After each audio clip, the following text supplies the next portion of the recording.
Untuk kali ini cikgu akan bincang mengenai bab 2 tingkatan 5 yang menyentuh mengenai bahag part kedua. Sebelum ni yang cikgu kongsi dengan kamu tu tentang imperialisme. Imperialisme tu satu. Satu lagi cikgu dah sentuh mengenai perjuangan tokoh kan. Cikgu sebelum video sebelum ni kita ada tentang perjuangan tokoh-tokoh tempatan. Apa peristiwa perjuangan yang kamu kena tahu, faktor penentangan pejuang tempatan. Okey, dalam bab 2, bab 1 dengan bab 2 tingkatan 5, satu soalan akan naik. Satu soalan akan naik. Jadi, kalau untuk bab 1, kamu fokus tentang imperialisme tu satu, dan yang kedua kamu tengok tentang nationalism, iaitu perkembangan nasionalisme di Asia Tenggara. Itu yang kamu kena fokus. Bagaimana perkembangan nasionalisme dekat Thailand. Itu untuk bab 1. Kan? Kalau untuk bab 2, kamu kena tengok mengenai satu yang cikgu dah sentuh dah dengan kamu mengenai faktor penentangan pejuang dan juga antara perjuangan tokoh tu. Dan untuk kali ni cikgu akan sambung, tapi kali ni cikgu tak ajar fakta, kita just terus tengok kepada soalan. Sebab kita ada lebih kurang dalam 30 days ni, memang kita kena tengok kepada soalan je. Cikgu akan fokus mengenai dalam 1 jam ni tentang bab 2 tingkatan 5. Kita tengok bahagian nasionalisme. Dan bila kita tengok bahagian nasionalisme ni, pertama cikgu nak sentuh dengan kamu ialah kita tengok dulu tentang soalan ni. Soalan ni maksudnya dia tanya tentang apa. Tengok kepada soalan ni. Dalam soalan, dia tanya dua akhbar yang berpengaruh pada abad tersebut. Ini kita tengok kepada peranan akhbar. Okay. Untuk akhbar ni sebenarnya kamu memang kena bagi cikgu lah, kamu memang kena hafal dia. Berapa akhbar yang ada, kamu memang kena hafal dia. Dan untuk akhbar ni juga, bila kita kata dia ada dua akhbar yang berpengaruh ni, dan dari segi dia punya ciri dia, apa akhbar ni tentang apa semua, apa isu-isu dia, kamu kena ambil tahu. Ini yang paling popular lah sebenarnya akhbar ni, sebab akhbar tengok dia akan ada isu politik, isu ekonomi dan juga isu sosial. Dan okey, kalau kita lihat kepada akhbar, dua akhbar yang berpengaruh. Jadi akhbar apa yang berpengaruh yang kita tahu, yang maksudnya yang ada lah, yang ada dekat tanah Melayu pada waktu ni. Jadi kalau okey, satu lagi kalau soalan biasanya, soalan ni kalau dia ada dua akhbar ni, standardnya kalau soalan SPM yang sebenar, dia akan ada satu Roman, dua Roman. Macam tu. Tapi kalau kamu nak tambah jawapan kamu yang ketiga, kamu boleh tambah je jawapan ketiga kat sini. Maksudnya dua akhbar yang berpengaruh pada era tersebut. Jadi kamu nyatakanlah apa akhbar tersebut. Jadi kalau apa akhbar tersebut, kan, kita ada antaranya, kita ada Warta Malaya. Itu antaranya, kan. Selain tu kita ada Lembaga Melaya. Kita ada banyak kalau ikut jawapan dia, kita ada majlis. So kalau katalah kamu nak tulis jawapan kamu nak sambung ke sini sekalipun, kamu boleh sambung. Maksudnya kat sini mungkin kita kata utusan Melayu, kan. Lepas tu pula yang kelima, kita kata apa, warta negara, warta Melaya, warta negara, kan, warta negara. Dan juga Fajar Sarawak. Yang keenam Fajar Sarawak. Katalah kalau kamu buat jawapan macam ni kan, tetap diterima. Katalah jawapan kamu ada yang salah, dia tak kira. Sekarang ni yang betul berapa? Kalau kamu ada antara ni mungkin nombor 5, 6 tu betul, maka automatik nanti kamu akan dapat berapa? 2 markah kat situ. Jadi biasanya kalau dia tanya namakan dua akhbar yang berpengaruh, yang ni kalau kita tengok dua akhbar pada tahun 1920-an, kamu hafal lah dua. Yang mana yang senang kita nak hafal? Contoh yang paling dekat dengan kita utusan Melayu. Hafallah utusan Melayu. Kalau warta ni kita tengok warta ada dua. Satu warta Melaya, satu warta negara. So yang tu yang kita senang hafal. Yang cikgu nampak yang senang kita nak hafal kan, kita akan tengok kepada warta Melaya, warta negara dan juga utusan Melayu. Dan itu kita kata yang senang untuk kita nak hafal dia. Ya. Okey. Kemudian kita lihat pula untuk jelaskan isu. Ingat yang ni akhbar ni memang kamu kena apa? Hafal. At least lah mesti ada dua dalam kepala kamu. Apa dia akhbar ni? Apa nama akhbar ni? Mesti ada dua. At least mesti ada dua. Kalau soalan struktur, memang dia akan, kalau dia tanya nama akhbar ni, memang paling-paling maksimum dia akan tanya dua akhbar. So secara tak langsung kamu dah hadir dah nama akhbar tersebut. Kan? Sebab ini adalah tajuk tudingan utama kita. Okey. Kemudian kita lihat pula soalan B. Jelaskan isu sosial yang dibangkitkan dalam akhbar di 3A. Kalau 3A ni maksudnya dia merujuk kepada keenam-enam akhbar ni. Jadi jawapan kita dia akan pergi umum. Okey. Jadi kat sini cikgu tak buat ayat, cikgu hanya bagi keyword sahaja yang kamu boleh ingat kalau kita sebut isu sosial. Apa isu sosial dia? Satu, kan, ini kamu kena ingatlah ni, kalau isu sosial dia mesti berkaitan dengan pendidikan. Maksudnya satu, kamu ingat pendidikan tinggi. Pendidikan tinggi untuk orang Melayu. Yang kedua, pendidikan untuk wanita, anak perempuan. Maksudnya pendidikan untuk anak perempuan. Cikgu hanya bagi key dia je. Kamu kena, kalau buat jawapan nanti, mesti buat jawapan dalam ayat yang penuh. Kan? Yang ketiga, tinggalkan sikap negatif. Sikap negatif ni, apa sikap negatif yang ada kepada orang Melayu? Inilah sikap negatif dia yang keempat, iaitu pilih kerja. Dan juga apa satu lagi, selain dia pilih kerja, dia tidak berusaha. Ni yang adalah, ni antara isu dia lah. Okey, kemudian yang berikutnya ialah tabung. Tabung apa? Tabung pendidikan untuk anak. Dan ingat tabung tabungan di kalangan ibu bapa untuk pendidikan anak-anak. Okey, kemudian yang keenam kita ada ialah apa lagi selain pada tabung? Pentingkan kemahiran tradisional. Pentingkan kemahiran tradisional. Yang tu, kemudian yang ketujuh, sekejap, cikgu nak admit kawan sekejap.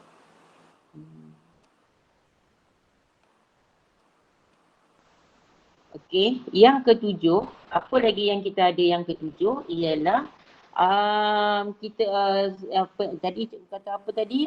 Pentingkan pendidikan kemahiran tradisional. Selain daripada kemahiran tradisional ni, kita pendidikan bahasa Inggeris. Okay. Okey. Pentingkan pendidikan bahasa Inggeris untuk kemajuan orang Melayu. Kan? Kemudian memartabatkan, yang ke-8, memartabatkan bahasa Melayu. Maksudnya pentingkan bahasa Inggeris, kita mesti memartabatkan bahasa Melayu sebagai bahasa rasmi dalam pentadbiran. Yang ni dalam pentadbiran kita nak memartabatkan bahasa Melayu dalam pentadbiran. Kemudian taraf sekolah. Taraf sekolah ni kalau kita lihat mesti diberi nilai ekonomi.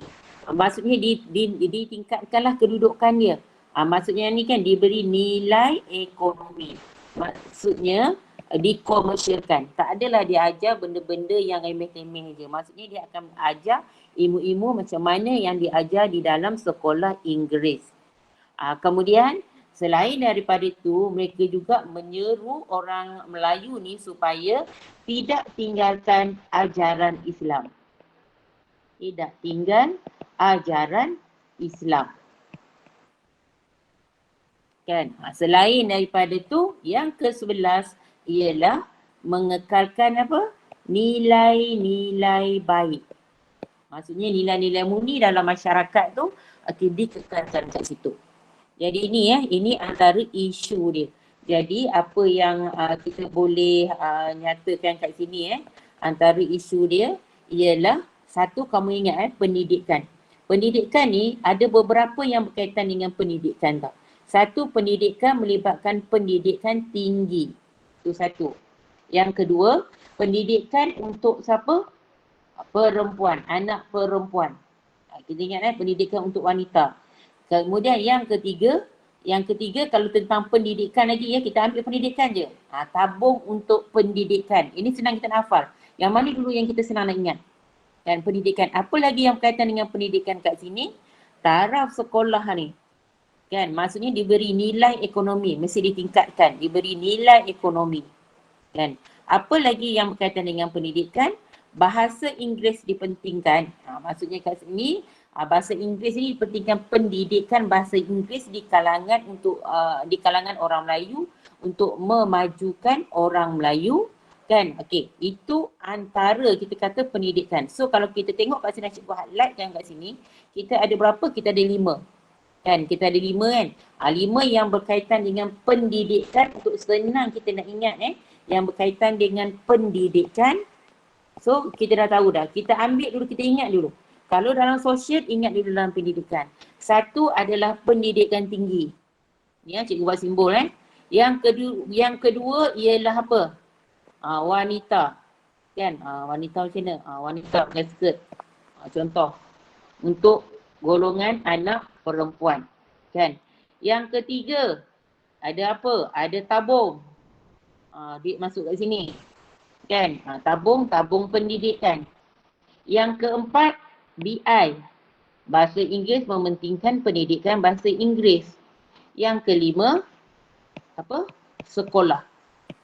Maksudnya sekolah, taraf sekolah tu diberi nilai ekonomi. So kalau kamu ingat yang ni, dia nak berapa? 4 je kan?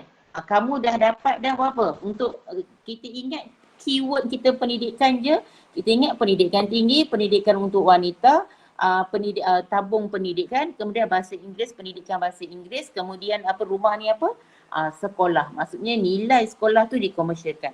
Automatik kamu dah ada 5 markah. Kalau soalan yang dalam esei pun, untuk bahagian sosial, nilai sosial ni, kamu sebut yang ni je yang cikgu buat gambaran ni, kamu dah dapat 5 markah dah kat sini. Kan? Kalau kat sini dah dapat full mark.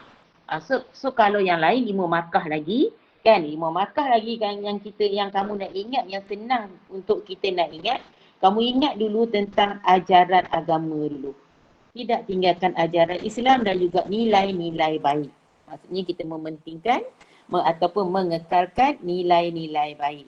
Selain pada nilai baik tu, so kita tinggalkanlah nilai negatif. Nampak tak macam cikgu susun balik jawapan ni? Kita tinggalkan nilai negatif dengan kita tidak pilih kerja dan juga tidak berusaha. Ini contohlah nilai-nilai negatif ni, tidak pilih kerja pula. Kita pilih kerja dan kita tidak berusaha kat situ. Itu antara nilai negatif dia. Lepas tu last sekali baru ada kemahiran tradisional.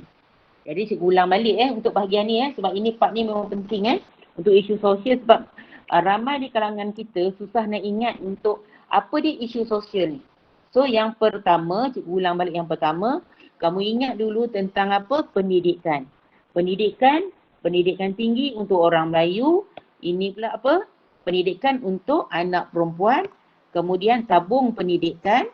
Kemudian mementingkan bahasa Inggeris, pendidikan bahasa Inggeris kepada untuk kemajuan orang Melayu, dan juga sekolah Melayu diberi taraf sekolah ni ditingkatkan ataupun diberi nilai ekonomi, nilai komersial lah kat situ. So 5 kat situ. Selepas kamu ingat pendidikan, kamu ingat pula tentang apa tadi, cikgu ni balik kat sini, memulai ingat tentang pendidikan. So kamu dah cerita tentang 5 pendidikan ni. Kemudian yang kedua, kamu ingat tentang agama Islam. Kalau agama Islam ni, tidak tinggalkan agama Islam dan juga apa tadi? Nilai-nilai baik. Maksudnya mengamalkan nilai-nilai baik Dan last sekali kalau kita ni pada sini, selepas kita amalkan nilai-nilai baik, so kita terus nyambung ayat kita, mestilah kita akan meninggalkan apa? Sikap yang negatif. So kita akan pergi daripada sini, jawapan kita terus pergi kat sini. Kita akan tinggalkan sikap negatif dengan kita seperti memilih pekerjaan dan tidak berusaha tu. Dan juga yang akhir sekali adalah kita mementingkan kemahiran tradisional. Yang ni yang kita kata yang tengok dalam isu sosial yang dibangkitkan dalam akhbar ni. Fokus dalam akhbar ni sebenarnya dia lebih kepada orang Melayu. Sebab tu kalau pendidikan tinggi kepada orang Melayu. Kalau pendidikan satu lagi wanita lah, satu lagi kan. Lepas tu pula satu lagi tengok kalau taraf sekolah tu sebenarnya pun taraf sekolah Melayu. Ya, cikgu tertinggal kat sini Dia ni adalah taraf sekolah Melayu. Dia lebih fokus kepada orang Melayu sebab pada waktu ni kita lihat orang Melayu yang banyak ketinggalan. Okey. Itu untuk B Untuk C, kita lihat untuk C adalah soalan kebat. Tolong kalau soalan kebat, macam mana soalan kebat yang ditanya kamu pun, kamu faham dulu kehendak soalan. Jadi kat sini, apa kehendak soalan yang ditanya?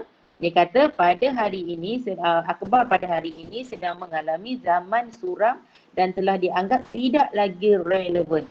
Bandingkan akhbar zaman kini, bandingkan akhbar zaman kini dan juga akhbar zaman dahulu. Maksudnya dia nak kita buat kat sini adalah perbandingan. Kalau perbandingan, jawapan dia akan ada sama dan beza. So kita nak cerita apa dulu? So jadi kat sini kamu ceritalah macam mana kamu nak cerita sekalipun. Contoh kan, kamu boleh juga cerita, kita akan lihat akhbar pada zaman sekarang. Okey, macam mana akhbar pada zaman sekarang? Maksudnya dia bandingkan kini kan, kini dengan dahulu kan. So kalau kini kan, akhbar pada zaman kini apa? Katalah kita kata dia bentuk cetakan. Kan, dia ada cetakan pun dia ada digital pun dia ada juga. Macam online ke apa kan, secara digital. Kan. Kemudian akhbar masa kini juga dia guna apa? Internet. Ini yang kita nak bandingkan nanti ni. Kan. Lagi akhbar pada zaman kini ni dia ada apa lagi? Kan, isu yang dibangkitkan. Isu dia merangkumi dalam dan luar negara. Dan luar negara. Kan. Apa lagi? So kita akan lihat kat sini akhbar juga kita kata lebih kita kata pada masa sekarang ni. Okey, kita bagi contoh pun boleh kat sini. Antara contohnya mungkin kita kata GH online. Contohnya lah. Ataupun mungkin utusan online. Banyak kan akhbar-akhbar online yang ada sekarang kan. Contohnya itu antara akhbar-akhbar yang ada lah pada masa kini. Kan. Okey, kalau kita kata dan mana-manalah jawapan yang munasabah, kita plus mana-mana lagi jawapan munasabah yang kamu boleh masukkan. Jadi jawapan munasabah itu. Okey. Kalau dahulu. Okey, apa akhbar pada zaman dahulu pula? Macam mana? Dia berbentuk cetakan. Nanti cikgu akan ni macam mana kalau kita nak buat soalan dia, jawapan dia nanti. Okey, yang kedua, dia akhbar masa dulu ni, dia hanya dibaca melalui cetakan saja. Maksudnya dia tak ada online ke apa, dia tak ada. Dia tak ada melalui internet ke apa benda, dia tak ada pada waktu dulu. Dan akhbar dahulu juga lebih tumpukan kepada isu apa? Dia ada isu dalam dan luar negara. Isu dalam dan luar negara. Tapi kalau kamu nak sentuh kat sini pun, kalau kita kata dia lebihkan isu dalam negara pun boleh. Yang ni boleh diterima jawapan ni. Kan? Kemudian akhbar dulu juga lebih kepada contoh. Kalau kita bagi contoh, apa contoh akhbar dahulu? Kita macam tadi lah, apa yang kita ingat tadi? Contoh kita ingat utusan Melayu.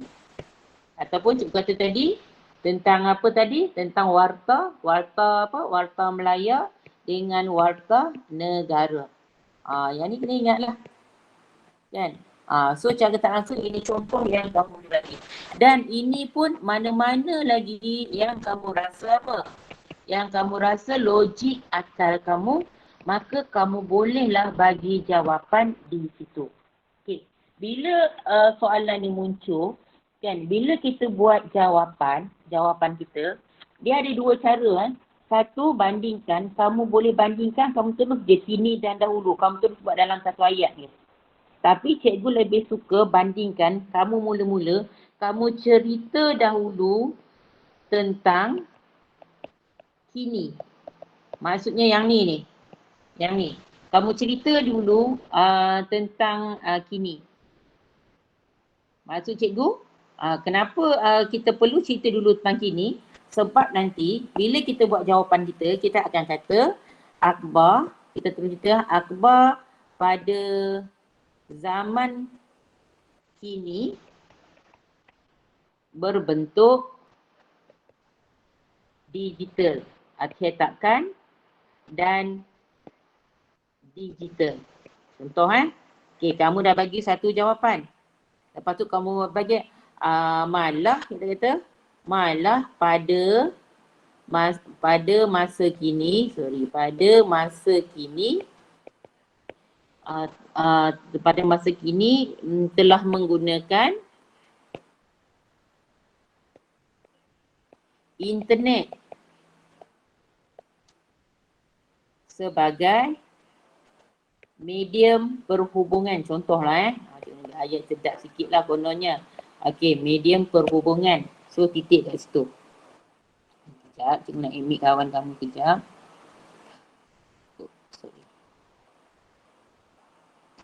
Okey, kemudian kita sambung lagi. Ada lagi kan poin kita kan? Dan kita selain itu ia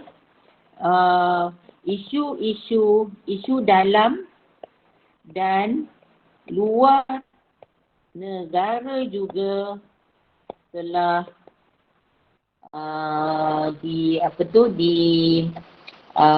dimuatkan dalam akhbar ini. Okey, contoh Okey, contoh. Ini adalah kita kata kita cerita dulu. Kamu nak cerita seperti akhbar ni kan, macam kita contoh berita harian online apa benda ni. Kamu nak selit kat sini pun boleh, kat sini. Digital seperti katalah kita kata utusan online. Kalau selit teruslah, boleh selit kat situ. Tak ada masalah pun. Asalkan ayat kamu mesti ayat yang apa? Lengkap.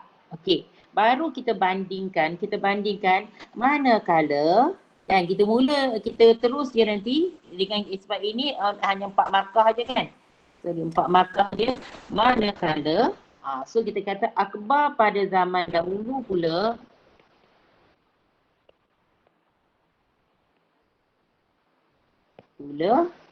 dia apa kita kata okey hanya dalam bentuk cetakan dan tidak menggunakan internet. Contohlah kita nak tambah dan tidak menggunakan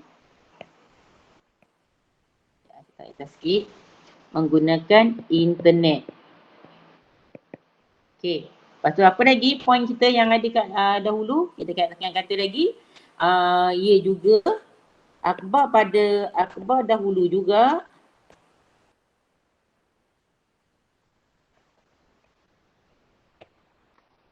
dahulu juga menyentuh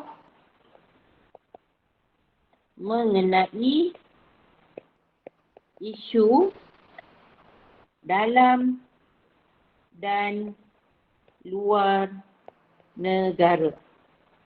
Kan? Okey. Katalah ini dia jawapan yang kamu bagi perbandingan yang kamu buat So kita akan nampak mana markah yang kamu akan dapat nanti. Kita akan dapat nanti dekat cetakan dan juga digital. Tu markah dekat situ. Kan? Yang kedua nanti kita akan tengok cetakan dan juga digital. Kan? Okey, kemudian seperti online, ini utusan online. Kan malah pada masa kini telah menggunakan internet sebagai medium perhubungan, kan. Kemudian selain itu isu dalam negara dan luar negara juga dimuatkan di dalam akhbar ni. Ini yang kita kata apa, dia nak 4 markah, kita bagi kat sini 3 campur dengan utusan online tu kita ada 4 poin dah kita bagi. Tapi ini baru tentang apa, masa kini. Dan bila pemeriksa baca pun dia dah jelas, oh kamu cerita tentang akhbar masa kini.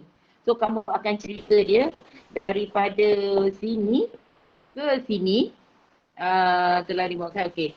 Di sini ini jelas menunjukkan akhbar masa kini, akhbar kini.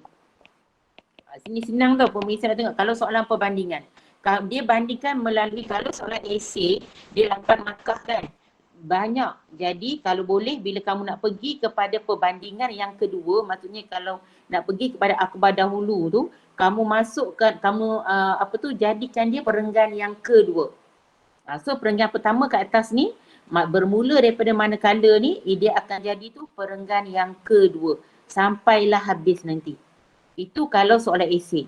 Tapi kalau soalan ni dia hanya nak dalam apa tadi? Dalam 4 markah saja kan. So dia nak perbanding, mesti ada perbandingan antara dua ni. Mesti ada cerita tentang akhbar kini, mesti ada tentang akhbar dulu. Kalau kamu semua cerita tentang akhbar kini je, maksimum kamu dapat nanti pun tak banyak. Mungkin maksimum hanya 2 markah sahaja. Kalau kamu hanya nyatakan satu saja. Ingat soalan perbandingan mesti ada bandingkan dua-dua tu. Buat banyak mana sekalipun untuk kat bahagian atas akhbar kini tetap akan dapat maksimum 2 je sebab tak tunjuk ada perbanding, tapi jawapan kamu betul. Dan walaupun ada 4, 5, 6, 7, 8 sekalipun tetap akan dapat separuh sahaja. Jadi kat sini kalau kita lihat pula manakala pada zaman dahulu hanya bentuk cetak dan tidak menggunakan internet. Maksudnya cetakan ni sebenarnya kita dah banding dah dekat atas tau. Yang tadi cetakan maksudnya dia sama. Perbandingan kita, satu persamaan cetakan. Maksudnya di sini kamu akan dapat markah kan, satu kat sini kan, satu lagi kamu akan dapat yang sama satu kat sini. Maksudnya ini kayaknya markah 1, markah 2. So benda yang sama. Kadang-kadang kita buat akhbar pada zaman dahulu dan kini berbentuk cetakan. Betul, betul, tak ada salah pun benda tu. Cuma kadang-kadang mungkin pemeriksa tak nampak benda tu. Mungkin dia nampak akhbar kini, dia nampak dahulu, dia nampak kini. Ataupun dia nampak dia nampak yang dahulu, dia tak nampak kini. Jadi benda tu kita nak elakkan supaya senang pemeriksa tanda. Jadi buat dalam bentuk dua ni lah, kita cerita dulu dahulu dan kemudian cerita dulu kini. Tapi merujuk kepada soalan ni dia tanyakan dulu dan sekarang, kini dan dahulu. Jadi kita mula dah dengan kini dulu. Kan? Jadi kat sini cara tak masuk, ini dia akan jadi markah dia kan. Ini cetakan ni. Dengan cetakan ni sebenarnya kamu cerita benda yang sama kan. Tapi kat sini kamu dah dapat 2 markah. Dah ada 2 markah. Benda yang sama 2 markah sebab persamaan. Kita balik kepada apa tadi cikgu kata? Sama tadi. Kan? Okay. Yang kedua bentuk digital. Tapi kita kata yang ni tak ada kan. Jadi bentuk digital. Kalau kita nak tulis kat sini pun dekat bawah ni pun boleh juga. Kita kata bentuk cetakan dan tidak berbentuk digital. Boleh, tak ada masalah pun kat situ. Kan? Okey. Yang ni yang berikutnya dia kata pakai internet. Kita kata tidak menggunakan internet. Ataupun kita kata hanya cetakan kertas sahaja. Ataupun kita tambah kat sini kertas sahaja. So itu pun akan dapat markah juga dekat situ. Kan? Jadi perbandingan tu, perbandingan untuk digital, kamu akan dapat markah lagi. Dengan internet ni lah, dengan yang tidak menggunakan internet. So dia akan dapat yang ni point dia. So yang ni kayaknya markah yang kedua, yang ni markah yang ketiga, ini markah yang keempat. Sebenarnya dah cukup dapat markah. Kan? Kita tambah lagi, dia guna internet ni, kita kata markah yang kelima. Dia tambah lagi isu dalam sama kan. Yang ni kamu cerita akhbar dulu, keluarkan isu ni. Benda yang sama kamu keluarkan. Yang ni pun dia menyentuh isu ni juga. Benda yang sama tapi kamu boleh collect berapa? Markah kat dia.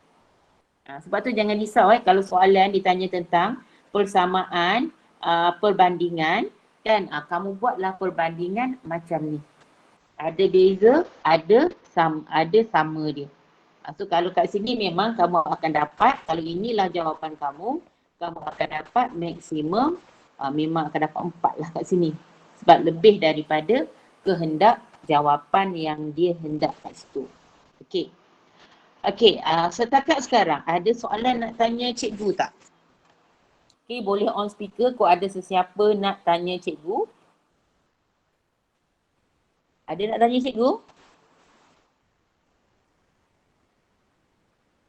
Ada? Tak ada? Takut nak tanya? Oh, dia tak ada cikgu. Ha? Tak ada. Kalau nak tanya je. Kalau macam tak faham kat mana-mana ataupun cikgu bercakap laju kan, kamu terus je stopkan cikgu, kata cikgu laju. Itu je Okey. Ini untuk akhbar. Tadi kata kan, untuk akhbar kita kena apa? Kena ambil tahu. Sebab ini antara tajuk tudingan utama kita. Sebab tu cikgu tak nak tinggalkan tajuk ni. Ingat kalau tanya isu. Kalau tanya secara umum kan, isu dalam akhbar. Jadi kalau kamu dah hafal dah dalam sosial saja, kamu tak hafal dalam politik lagi, kamu tak hafal dalam ekonomi lagi kan. Kamu hanya sosial je kamu hafal, tapi dia naik secara umum, mungkin dia tanya, apa isu yang dibangkitkan dalam akhbar di atas. So kamu dah hafal tentang sosial kan. Semua jawapan sosial ni kamu boleh masukkan. Kalau nak 4 markah, ingat kalau pendidikan sebenarnya dah ada 5 dah markah kat situ. Kan? Lepas tu kita akan tambah lagi kat mana-mana lagi untuk kita nak dapat 8 markah. Kalau politik banyaklah untuk meningkatkan semangat cinta pada negara lah apa benda sebagainya. Kalau ekonomi pula untuk kerjasama ekonomi lah, macam-macam lah kita kata dekat situ kan.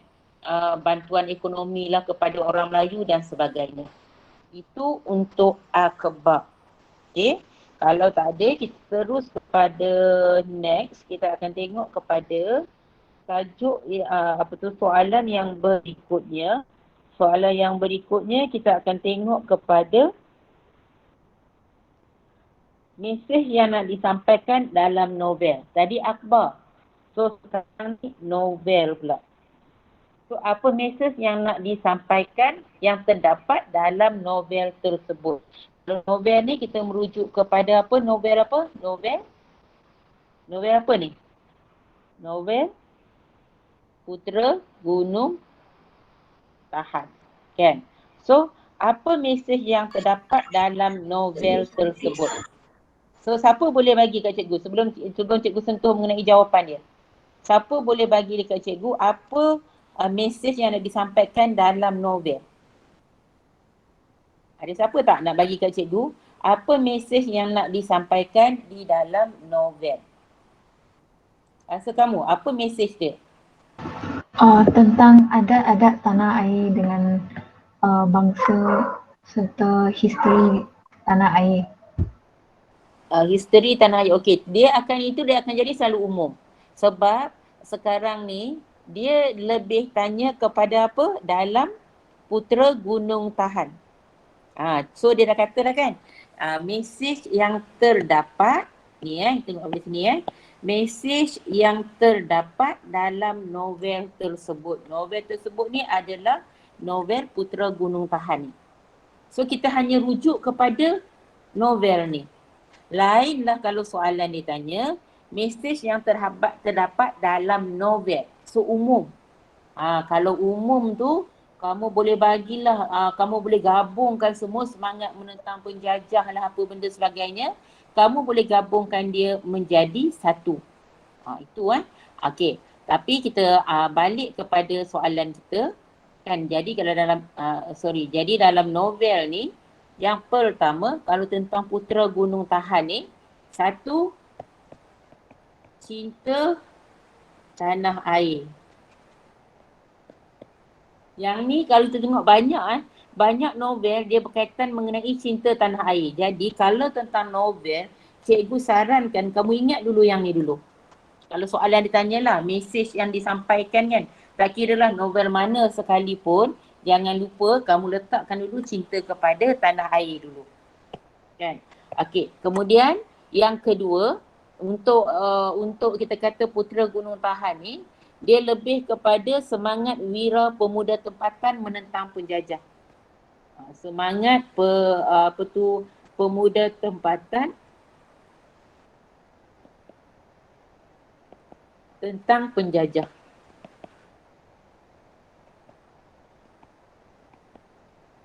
Ini antara yang kedua dia. Dia nak sebenarnya berapa markah dia nak kat sini? 3 markah. So kita belum cukup lagi kan? Jadi apa lagi jawapan kita boleh bagi lagi? Bangga dengan kebolehan diri. Soalan ni sebenarnya agak sukar sikit lah. Sebab apa soalan cikgu kata sukar sikit? Sebab soalan ni kita tengok dia tanya tentang ciri novel tersebut. Kan? Kemudian tidak mahu jatuhkan maruah bangsa. Okey. Paling-paling tak kat sini, kamu hanya ingat kalau novel ni kan, katalah sekarang ni kamu hafal benda ni. Ini yang kamu hafal Semangat pemuda tempatan untuk menentang penjajah tu yang kedua. Bangga tentang kebolehan diri. Tidak mahu kita kata, apa kita kata tadi, tidak mahu kita kata menjatuhkan tidak mahu jatuhkan maruah bangsa ke apa kan. Kamu hafal 4 ni. Kadang-kadang soalan dia tanya simple je. Apa mesej yang disampaikan dalam novel pada tahun 19, katalah 19 apa? Dalam tahun 19 kita ambil zaman ke 30-an contoh.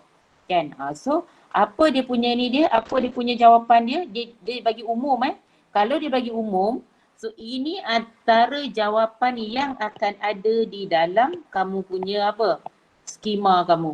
Ini antara jawapan yang akan ada dalam skema. Selain dia akan bagi jawapan-jawapan yang lain, ini yang ada dalam skema. Jadi, untuk novel, cikgu nasihatkan kamu nak hafal banyaknya novel kalau tengok dalam buku teks tu kan. Banyak susah nak hafal. Kamu tengok balik, mana novel yang kamu tengok point dia yang kamu senang nak hafal. So, kamu hafal yang tu. Kamu hafal, mana nak tahu antara novel tu naik novel tu kan. Tapi kamu make sure dulu ada 4 point yang kamu dah hafal kat situ. Yang lain kalau nak 8 markah, kan kamu boleh dah tambah lagi jawapan yang lain. Kalau kamu tahu, kamu boleh tambah. Kalau tak tahu, kamu buat anggaran saja. Biasanya, kalau pada zaman dahulu, dia lebih kepada apa? Semangat cinta akan negara, perjuangan, jaga maruah, apa benda dan sebagainya. Tuntut hak dia orang dan sebagainya lah. Kan? Jadi kamu tengok rujuk, kamu ingat pada situ. Jadi kamu apa-apa je jawapan yang lain lah yang kamu rasa kamu nak masukkan, dia mesti ada kaitan dengan situ. Kita nak menaikkan pendidikan ke apa kan, boleh nak menaikkan hak wanita ke apa kan, boleh kat situ, tak ada masalah kan. Yang penting kamu ni dulu, kamu ingat 4 dulu, kamu tengok satu novel, so kamu hafal dulu satu novel tu. Kalau kita nak hafal semua kadang-kadang banyak kita perlu hafal. So tips cikgu, kamu hafal dulu satu novel tu dulu kan. Okey, kalau untuk B, soalan B, unsur semangat kebangsaan yang menjadi tema dalam dalam novel-novel sekitar tahun 1930-an. Kan? So dia bagi selain daripada apa tu novel Putera Gunung Tahan tu, kita ada apa lagi yang kita ada? So kita ada novel, kalau ikut kita ada kan, kalau kamu rujuk pada buku, kita ada Keris Melaka. Kita ada Keris Melaka. Kemudian kita ada Anak Mak Lela Gila. Kan? Kat sini lah. Keris Melaka. Yang kedua, Anak Mak Lela Gila. Dan yang ketiga, kita ada, apa kita ada? Melo Kuala Lumpur. Kalau Melo Kuala Lumpur ni, dia adalah tentang apa? Perempuan. Maksudnya kebebasan wanita dalam menentukan hala tuju dia. Ingat. Macam mana kita nak tahu dia ni perempuan ke apa kan? Yang ni Keris. Biasanya Keris orang lelaki lah dia cerita. Kan? Anak Mak Lela Gila. Okey, Mak Lela. Oh, ni nama lelaki ni. Kan? Melo Kuala Lumpur, oh bunga, melo. Yang ni untuk perempuan. Sebab dia akan ada satu lagi kan, dia akan kaitkan dengan majalah lah. Apa majalah wanita tu? Bulan Melayu.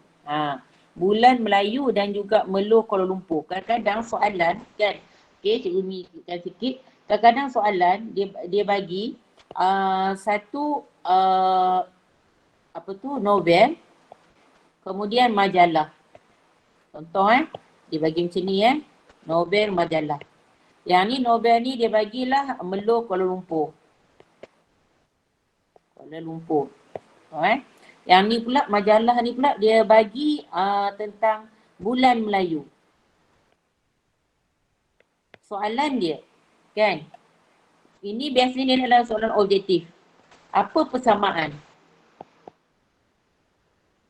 antara kita kata apa? Apa persamaan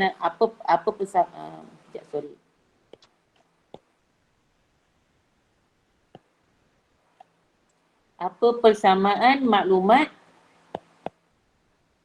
yang diberikan. Maksudnya macam tu dia tanya kita apa maklumat tentang persamaan yang diberikan. Ni dah maklumat ni lah. Jadi dia maklumat dia ini adalah wanita.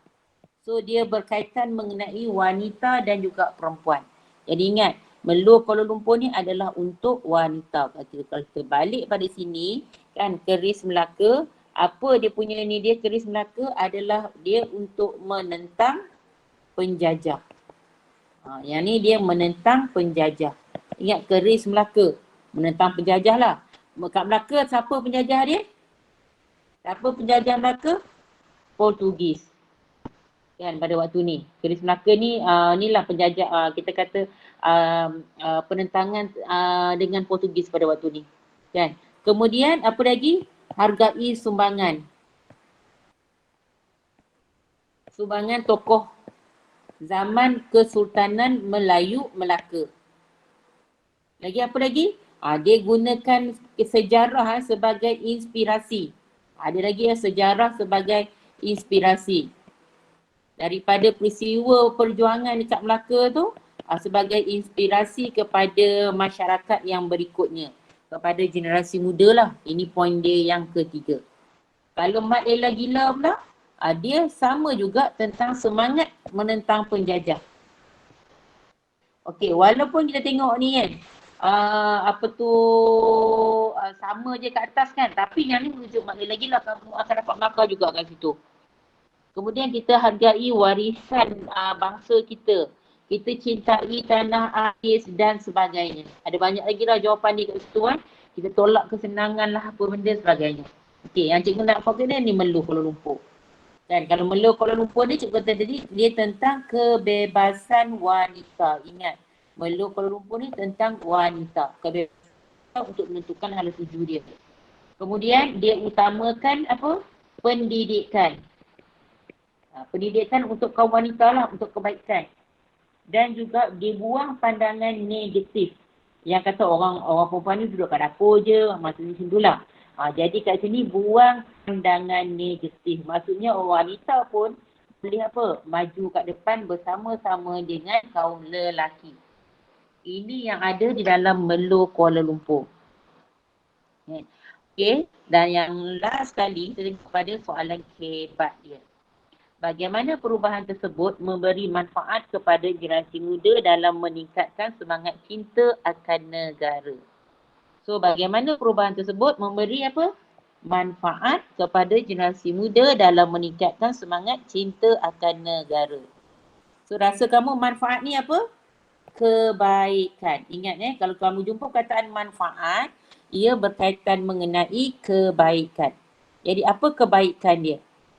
So, antara jawapan dia, kalau kita kata kita tengok kat sini, kita kalau boleh, kita mesti buat penjelasan untuk dia jugalah bagaimana perubahan tersebut memberi manfaat kepada generasi dalam meningkatkan semangat cinta akan negara, yang ini mengenai teknologi media yang berlaku pada masa kini.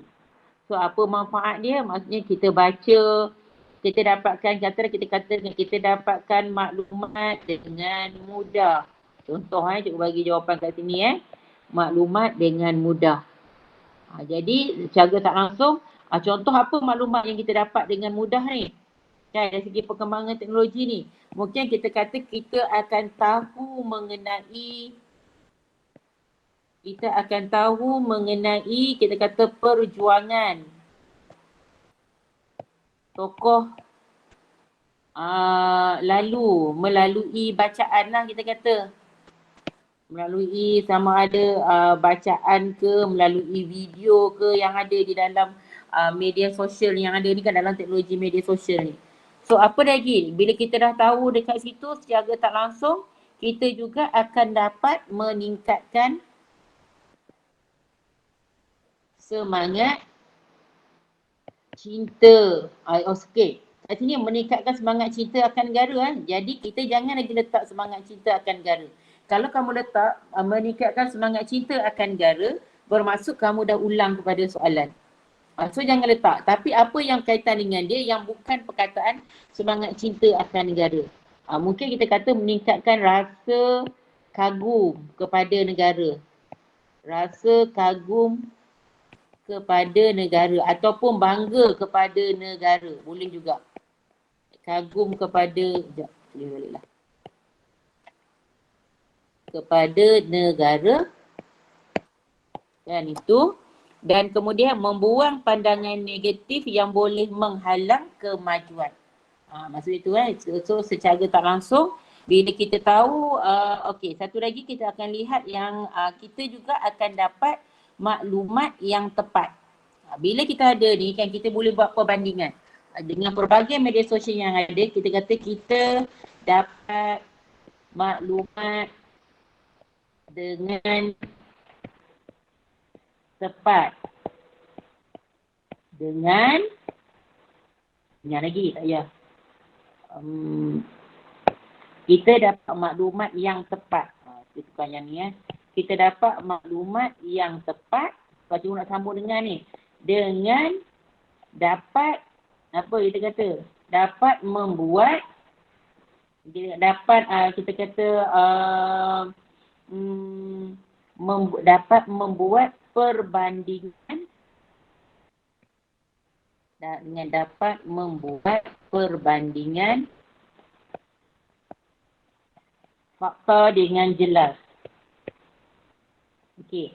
Tadi cikgu sambung ayat ni sebab kadang-kadang kat sini kan, kat sini sebenarnya kita akan dapat satu, kita dapat maklumat yang tepat. Dan yang kedua, kita dapat buat perbandingan fakta yang jelas. Itu antara poin-poin yang ada. Cuma ini cikgu bagi dalam bentuk poin bila kita nak bagi jawapan kita, ingatan keras kepada kamu, mesti buat ayat yang lengkap. Bermaksud, mesti ambil daripada pangkal soalan ni. Jadi bagaimana perubahan tersebut memberi manfaat? Perubahan tersebut memberi manfaat kepada generasi muda dalam meningkatkan semangat cinta akan negara dengan apa? Dengan memperolehi maklumat dengan mudah. Contohnya lah. Hal ini kerana mereka dapat mengetahui tentang perjuangan tokoh lalu. Melalui bacaan ataupun video yang dipertontonkan. Malah ia juga dapat meningkatkan rasa kagum kepada negara. Kalau yang bacaan atau video ni kan, yang ni boleh kamu selitkan seperti apa? Melalui bacaan video, bacaan ataupun video seperti apa? Katalah kamu kata seperti berita dalam apa kita kata, utusan online contoh. So itu secara tak langsung lah. Kan kamu dah selitkan contoh kat situ. Kan? Okey. Jadi ini akan dapat kita kata rujukan. So kita boleh tambah lagi sama ada ia boleh menjadi rujukan utama ke apa dan sebagainya. Ni antara contoh jawapan yang kita boleh bagi ataupun yang kita boleh terangkan untuk soalan ni. Okey, 2 soalan dah. Ada soalan nak tanya cikgu tak? Ada soalan nak tanya cikgu? Cikgu, Ya. poin semangat patriotisme dengan cinta akan tanah air tu sama Sepatutnya memang dia akan jadi sama. Kan, tapi kalau kita maksud semangat cinta akan negara ni sebenarnya ini datang daripada nasionalisme. Apa maksud nasionalisme? Semangat cinta akan negara, bangsa dan negara. Kan? So, kalau patriotik ni antara ciri-ciri dalam patriotik ni adalah semangat cinta pada negara. Jadi, kalau kamu rasa, sebab kadang-kadang pemeriksa mungkin dia bagi markah tau kat situ tau. Kadang-kadang pemeriksa dia anggap benda tu sama. Tapi tak ada salah, kan cikgu dah pernah kata sebelum ni pun, kalau kita rasa kita nak masukkan sebagai jawapan, masuk je. Macam dekat sini kan. Cuma jangan dia punya guna perkataan yang sama je. Jangan kita guna meningkatkan semangat cinta akan negara balik. Kalau kamu kata dapat meningkatkan semangat patriotik masyarakat kan, tak apa, kamu boleh letak. Cuma jangan bagi ngam-ngamnya bagi lebih. Kadang-kadang mungkin diterima, kamu nasib baik. Kata okey lah, patriotik ni kita boleh pakai. So kita dia akan diambil markah tu. Kalau dia tahu sama dia dengan semangat cinta akan negara tu, maksudnya kamu tak akan dapat markah kat situ. So jadi jangan jadikan benda tu sebagai jawapan utama kamu, tapi kamu boleh masukkan sebagai apa? Jawapan kamu di dalam ni. Tak ada masalah. Boleh masukkan jawapan tu di dalam jawapan kamu tu. Kan? Kerana seuntung kamu baik, kamu akan dapat markah kat situ. Okey. Dapat Terima kasih tu? cikgu. Okey, sama. Okey, next kita akan pergi sebab cikgu tadi cikgu tak sempat nak charge cikgu punya iPad ni ada 6%. So cikgu rasa kita boleh pergi pada satu soalan lagi. Satu soalan lagi yang boleh cikgu buat, kita tengok kepada soalan tentang nationalism dari segi, kejap. Cikgu kena cari soalan, tak salah cikgu tu soalan yang terakhir yang cikgu ni tadi. Okey. Okey, ini betul. Okey. Ini mengenai faktor pemangkin nasionalisme. Faktor pemangkin nasionalisme ini ada dalam modul Yaping. Cikgu pun ambil daripada modul soalan daripada modul Yaping je yang ni, kan. So kamu boleh rujuk balik bagaimana kita kata faktor nasionalisme ni. Dan tengok dulu faktor nasionalisme dia. Faktor nasionalisme ni kalau dalam pemangkin ni dia ada 8 faktor. Dalam soalan ni, dia tanya, dia dah bagi 2 dah. Dia bagi satu sistem politik barat, satu lagi dia bagi tentang politik barat, satu lagi dia bagi tentang, kejap saya nak bagi sikit. Yang kedua dia bagi mengenai, satu lagi mengenai dasar British. So ada 2 tu dia dah bagi. So kita ada lagi 6 lagi. Soalan pula dia tanya 2 faktor pemangkin lain selain daripada kat atas ni. Selain daripada 2 ni. So kamu ada hafal tak 8 ni? Sebab kalau dalam faktor pemangkin nasionalisme ni, cikgu nasihatkan kepada kamu, kamu hafal dulu poin utama. Faktor pemangkin nasionalisme. Yang ni kita tengok D ni di Tanah Melayu sebab ini adalah bab 2. Kalau dekat bab 1 adalah di Asia Tenggara.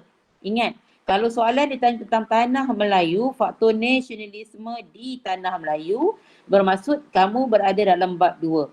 Kalau ditanya faktor nasionalisme di Asia Tenggara, kamu berada dalam bab 1. Kamu kena set dalam kamu punya minda kamu macam tu. Jadi kita ada 8. Apa dia 8 yang kita ada? Satu kita ada, kita kata ni sistem politik barat. Sistem politik barat ni kita kata macam undang-undang yang dibuat semualah, sistem birokrasi semualah. Okey, yang kedua dia ada dasar British. Dasar British ni di mana dia bawa masuk imigran lah apa benda dan sebagainya. Kan? yang menimbun nanti orang tempatan nanti menaikkan semangat nasionalisme orang tempatan. Okey, yang ketiga dia ada tentang pendudukan Jepun. Kenapa? Sebab pendudukan Jepun ni kita kata bertindak zalim kepada penduduk tempatan. Mula-mula memanglah orang Melayu sebenarnya masa Jepun masuk sampai itu suka. Sebab kata orang tanah Melayu akan diberi kemerdekaan oleh Jepun selepas British kalah. Tapi rupanya dia juga kuasa penjajah. Jadi bila ditakbir oleh Jepun pula, lagi penduduk tempatan rasa tersiksa. Jadi saya tak langsung membangkitkan semangat nasionalisme dia. Okey, yang keempat adalah kemunculan mesin cetak. Bila ada mesin cetak ni, akhbar ke, risalah ke, bahan-bahan cetakan ni dapat dikeluarkan dengan lebih banyak. Bila dia cetak, lagi banyak dia cetak, jadi harga dia jadi murah. Jadi orang akan mampu milik benda tu. Sebab tu kita kata perkembangan mesin cetak ni menyebabkan idea-idea tu akan disebarkan. Idea nasionalisme lah. Dan kemudian dia ada penguasaan PKM. Penguasaan PKM ni kita tengok bila PKM memerintah selama dia ambil kekosongan politik yang berlaku di Tanah Melayu selama 2 minggu. Apa yang berlaku? PKM telah bertindak kejam di Tanah Melayu dah tempoh 2 minggu tu je. Jadi membangkitkan semangat nasionalisme penduduk tempatan. Dan kemudian kita ada gerakan Pan-Islamism. Pan-Islamism ni apa? Pan-Islamism ni dia menyeru orang ramai supaya menyeru negara Islam supaya membebaskan diri daripada orang bukan Islam. Maksudnya daripada negara barat, sebab negara barat orang Kristian. Jadi dia menyeru orang Islam ni untuk kita kata melepaskan diri daripada pegangan barat lah, pegangan Kristian. Maksudnya itulah dia melalui isu agama kat situ. Dan kemudian kita ada tentang 1, 2, 3, 4, 5, 6, 7 kita ada tentang apa lagi? Kesedaran politik tempatan. Kesedaran politik serantau. Kita tengok apa yang berlaku dekat serantau. Apa berlaku dekat Indonesia, apa berlaku dekat dekat India ke apa, secara tak langsung ia juga telah membawa kepada kebangkitan semangat nasionalisme. Kan? Pendidikan, sistem pendidikan. Bila ada sistem pendidikan tu kita akan lihat di mana baru menaikkan kita kata kesedaran lah kepada penduduk tempatan nanti. Okey, jadi ingat kalau untuk faktor nasionalisme ni ada 8. Ada 8 faktor nasionalisme. Yang penting yang kamu kena ingat dulu ke-88 ni. Cikgu nak kamu ingat dulu ke-88 ni. Iaitu sistem politik barat, dasar British, pendudukan Jepun, mesin cetak, penguasaan PKM, gerakan Pan-Islamism, kesedaran politik serantau dan juga pendidikan. Sebab kalau yang ni, kalau ingat ni, kalau ni nak umum je untuk soalan esei, contoh, walaupun dia kata huraikan faktor pembangkit nasionalisme di Tanah Melayu. Kamu ingat 8 poin ni kan? Kamu buatlah ayat setiap satu ni. So kamu akan dapat 8 markah. Kecuali kalau dia tanya soalan macam soalan ni, pengenalan sistem politik barat dengan dasar British ni, dia mungkin dia suruh kita huraikan mengenai sistem politik barat dan juga dasar British. Yang tu kita kena hurai tentang dia je lah. Sebab tu di dalam ni kita kena ambil tahu. Sebab cikgu nak tentungan kamu memang tak sempat benda ni. So kamu kena tengok sedikit lah. Paling top ingat satu. Di bawah politik barat ni dia cerita tentang apa? Maksudnya dasar British ni tentang apa? Kalau kamu tahu, kalau Jepun tadi lah cikgu cerita, dia cerita tentang apa? So kamu boleh jawab jawapan tu at least lah kalau naik soalan berbentuk macam ni kan, untuk 4 markah sekalipun kan, so paling tak kamu dah separuh markah kamu dah dapat dah kat situ. Itu cara kamu kena ingat itu, sebab cikgu tak sempat yang tu kalau cikgu nak pergi lebih lanjut kat situ. Okey, jadi ini antara jawapan untuk A. So kamu nyatakan saja. Ini cikgu kata tadi kalau dia nyata 2 faktor, maka dia ada 1 Roman, 2 Roman. Kamu nak tambah lagi, tak pasti jawapan kamu betul. Kamu tambahlah kat sini. 3 Roman, 4 Roman. Nak tambah lagi, mana lagi ruang kosong yang ada kat sini ke yang ada ke apa kan. Kamu tambahlah, tak ada masalah pun. Kamu boleh tambah banyak mana kamu nak tambah. Kamu nak tolak ke atas ke ada ruang kosong pun kamu boleh tambah. Kan? Jawapan lebih tak apa. Jangan jawapan tak ada. Kan? Okay, so kita pergi kepada B. B, bagaimana faktor di atas mencetuskan kebangkitan nasionalisme? Okey, bagaimana faktor ke atas ni mencetuskan kebangkitan nasionalisme? Kita tengok pada faktor ni, kan, kalau sistem politik barat, so bila ada sistem politik barat akan menyebabkan apa? Kita akan kata sistem politik tradisional akan apa? Tradisional akan musnah. Contohlah. Kan? Cikgu bagi dalam bentuk poin je. Tapi jangan lupa faktor di atas mencetuskan kebangkitan nasionalisme. Kamu start dari sini di tanah Melayu ialah sistem politik tradisional musnah. Kan? Kalau daripada dasar barat ni, bila dasar British ni cikgu kata buka macam-macam dasar yang dibagi kepada orang luar kan. Menyebabkan nanti apa? Pembesar hilang kuasa. Contoh, kutip cukai ke apa benda dah bukan lagi di bawah pembesar. Kalau dulu di bawah pembesar. Apa lagi? Dalam birokrasi barat kan. Dalam birokrasi barat kita tengok pegawai barat. Kalau kamu tengok cikgu dah ajar dah 5 sistem birokrasi barat tu. Jadi mengapa mencetuskan kebangkitan? Sebenarnya 5 ciri umum sistem birokrasi barat tu yang dalam bab 1 birokrasi barat, dalam bab 1 tu kamu boleh apply kat sini. Maksudnya kat sini kita kata pembesar tempatan diganti dengan pegawai British. Betul lah. Apa lagi kita nak kata? Dia akan pergi mana-mana jawapan munasabah pun akan ni pegawai British. Kan? Lepas tu mungkin kita akan kata lagi mencabar. Kita boleh tengok juga pada faktor penentangan. Satu lagi yang kita boleh ambil faktor penentangan tu. Yang kita dah sentuh dah sebelum ni. Faktor penentangan pejuang tempatan. Sebab apa? Mungkin kita kata cukai. Ini mencabar pembesar tempatan contohnya. Boleh lagi. Dia akan pergi mana-mana jawapan yang munasabah. Mungkin kita kata cukai yang membebankan.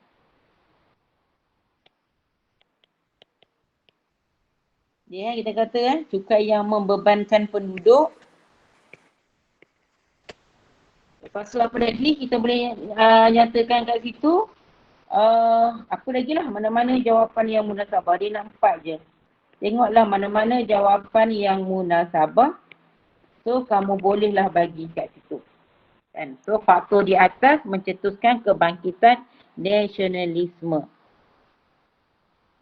Okay, ada soalan nak tanya? Tentang ni. Dia sekarang ni kalau soalan bentuk macam ni kan, kamu ikut je, ikut sedap kamu Kamu rasa je itu jawapan dia ke, kamu masuk je. Sebab apa? Sebab mungkin jawapan yang kamu bagi tu pemeriksa kata, oh boleh diterima jawapan ni. Kan? Okey, boleh ambil jawapan ni sebagai ni. Kalau kamu kata nak menentang undang-undang barat pun sebab nak menjaga tradisi Melayu ke apa, boleh juga kat situ. Tak ada masalah. Ikut logik ajar kita pada waktu ni. Okey, dan yang last sekali, yang terakhir, tinggal 1% yang terakhir. Berdasarkan pemerhatian anda, adakah nilai yang perlu ada bagi menjayakan sebuah perjuangan? So kalau nilai bermaksud apa? Ambil je sifat-sifat yang baik. Jadi bila ambil sifat-sifat yang baik, jadi kita akan kata apa? Semangat, setia kepada negara. Lagi apa lagi? Kita kata nilai yang perlu ada dalam menjayakan sebuah perjuangan. Kita nak kata mesti ada kerjasama. Mesti ada setia kepada pemimpin. Contoh pada pemimpin. Kemudian mungkin kita kata bersatu padu antara masyarakat. Kemudian mungkin kita kata lagi, apa lagi ya? Sanggup berkorban. Sanggup berkorban. Mungkin apa lagi yang kita boleh masukkan lagi kat sini? Apakah nilai yang perlu ada dalam menjayakan sebuah perjuangan? Apa lagi? Katalah kamu kata berpandangan jauh. Boleh? Berpandangan jauh boleh. So kat sini kamu tengok pada nilai, sifat-sifat yang baik. Kan? Kalau kamu tengok soalan berbentuk macam ni apakah nilai yang perlu ada? Maksudnya nilai ni adalah sifat yang baik ni adalah nilai-nilai murni. Jadi apa nilai murni yang ada kat situ? Jadi kamu boleh masukkan. Okey, ada soalan nak tanya cikgu kat situ? Ada soalan nak tanya?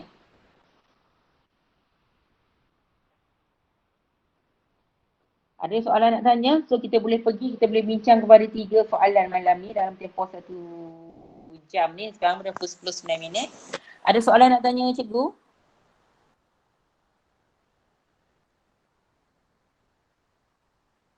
Okey. Kalau tak ada, so cikgu rasa kita boleh berhenti kat sini dahulu.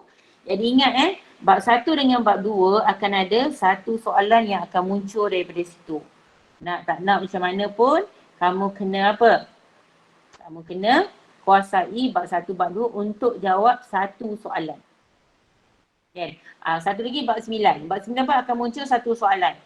Kan? Jadi nak tak nak, kamu kena juga tahu satu soalan untuk kamu. Cikgu tak kisah dah kalau dia naik dalam soalan soalan essay sebab kamu boleh pilih. Tapi kalau soalan ni naik dalam soalan struktur, nak tak nak kamu kena ambil tahu.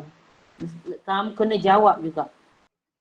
Soalan kebat, nak tak nak macam mana sekalipun, kamu kena jawab dahulu. Maksud cikgu, bila kamu jawab dahulu, pastikan kamu jawab betul-betul untuk soalan kebat. Sebab kita nak skor soalan kebat tu. Jangan tunggu lama tak tahu jawapan yang fakta. Kamu tunggu lama nak menghabiskan soalan fakta. Kan? Kalau tak tahu, tinggalkan dahulu. Kalau tahu, jawab yang mana tahu dahulu. Tapi soalan kebat, kamu tumpu dekat soalan kebat tu sebab dalam soalan kebat tu dah sure dalam 30 lebih ke 40 lebih lah. Average kita ambil 40 lah. 40 markah tu, kamu grab dulu 40 markah yang kita kata ikut logik akal kita je. Jawapan dia ikut logik akal kita. So kita kena rajin baca lah daripada bahan-bahan yang dikongsikan oleh Cikgu Rumaiza tentang bahan-bahan bacaan tu pun tentang perpaduan lah sebagainya, tolong baca. Sebab soalan tentang perpaduan ni selalu ditanya dan banyak soalan boleh terbit daripada tema perpaduan ni. Daripada mana pun boleh terbit kat situ. Okey, kalau tak ada apa-apa lagi, cikgu rasa alhamdulillah, so kita boleh berhenti dahulu di sini. Apa-apa lagi insya-Allah dalam masa terdekat cikgu akan kongsilah lagilah dengan kamu. So dari semasa ke semasa. Okey, terima kasih semua kerana hadir pada malam ni. Terima kasih cikgu. Okey, sama-sama.